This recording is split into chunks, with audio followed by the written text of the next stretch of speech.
کہ نبی پاک صلی اللہ تعالی وسلم ارشاد فرماتے ہیں کہ جب ایک بندہ نماز کے لیے مسجد آتا ہے، صف میں کھڑا ہوتا ہے، ابھی اس نے اللہ اکبر کہا نہیں، کہنا ہی چاہتا ہے، بس کہنے ہی والا ہے، اللہ ایک فرشتے کو حکم دیتا ہے، فرشتے جاؤ، یہ میرا بندہ میری بارگاہ میں حاضر ہو رہا ہے میری عبادت کے لیے، اس کے اختیار میں جو کچھ تھا اس نے اس کا اہتمام کر لیا، میری حاضری، میری بارگاہ میں حاضری کا جو اہتمام تھا جو اس کے اختیار میں تھے کر لیا، کپڑے پاک رکھے، جسم پاک رکھا، اور وضو کر کے اپنے آپ کو نماز کے لائق بھی بنا لیا، یہ اس کے اختیار کی چیز تھی۔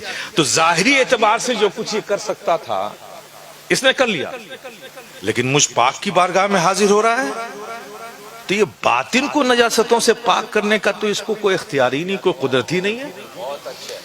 تو میں چاہتا ہوں کہ میرا بندہ ظاہر و باطن دونوں لحاظ سے پاک ہو کر میری بارگاہ میں حاضر ہو۔ تو فرشتے کو رب حکم دیتا، جاؤ اس کے اندر باطن میں جو گناہوں کی نجاستیں ہیں سب اس کے اندر سے نکال کر الگ کر دو۔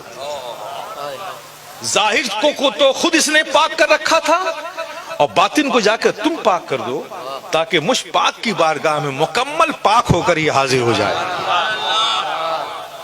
فرشتہ رب کے حکم سے آتا ہے، ابھی اس بندے نے اللہ اکبر کہا نہیں تھا کہ فوراً ہی اس کی ساری غلاظتوں کو، نجاستوں کو، اس کے اندر سے گناہ کی نجاستوں کو نکال لیتا ہے اور ایک گٹھری باندھ کے رکھ دیتا ہے۔ وہ بندہ نماز سے فارغ ہوا تو فرشتہ رب کی حضور کہتا ہے کہ مولا تیرے حکم سے میں نے اس کے گناہ کی نجاستوں کو اس سے الگ کیا تھا، اب یہ نماز پڑھ چکا، اب اس کے گناہوں کا کیا کروں؟ یہ جو گناہ اس سے نکالے تھے اس کا کیا کروں؟ تو رحمت الہیہ مسکرا اٹھتی ہے اور کہتی ہے، ارے فرشتوں، جب الگ کر لیا ہے تو الگ ہی رہنے دو، الگ کر لیا ہے الگ ہی رہنے دو۔ بولو میرے پیارے، اس کی ضرورت ہے کہ نہیں تمہیں؟ کتنی ضرورت ہے، کیسی مس کر رہے ہو تم یار، کتنی بڑی نعمت ہے۔ فجر میں پڑھ لیا، گئے گناہ، بیلنس میں کوئی گناہ نہیں۔ اب فجر اور ظہر کے بیچ میں کچھ خطا ہو گئی، ظاہر ہے کہ انسان تو خطا اور اس کا بھول کا مرکب ہے، نسیان تو ہو ہی جاتا ہے، ہو گئی، ظہر پڑھی، پھر بیلنس میں کچھ نہیں۔ ظہر عصر کے درمیان کچھ غلطی ہو گئی، کچھ جرم ہو گیا، مغرب پڑھ لی، پھر ختم سب۔ پھر مغرب اور عشاء کے درمیان کچھ خطا ہو گئی، مغرب پڑھ لیا، ختم۔ اب عشاء پڑھ لو، مغرب اور عشاء کے درمیان کچھ خطا ہو گئی، عشاء پڑھ لو، پھر بیلنس میں کچھ بچا گیا نہیں نا؟ اب سو رہے ہو نا؟ اب سوچو ذرا، اگر نیند کی حالت میں تمہاری روح قبض ہو گئی تو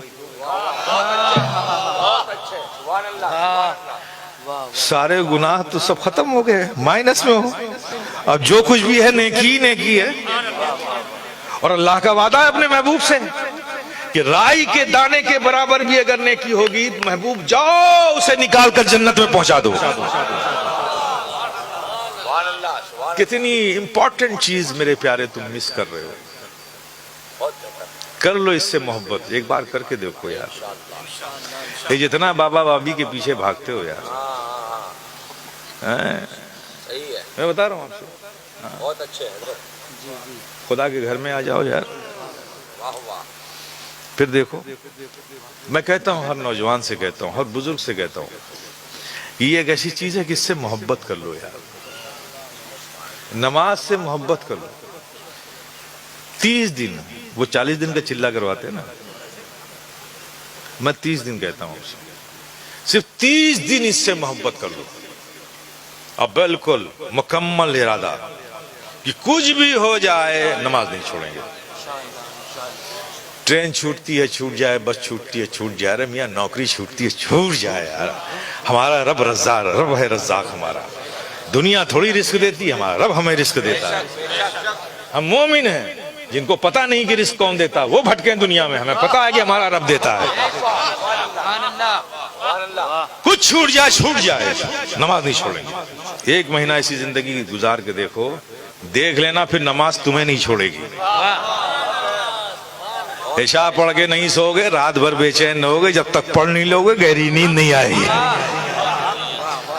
میرے پیارے آج بھی جنگ کے میدان گواہی دیں گے، اس سے بڑھ کر نہیں تلوار، نمازی بن جا۔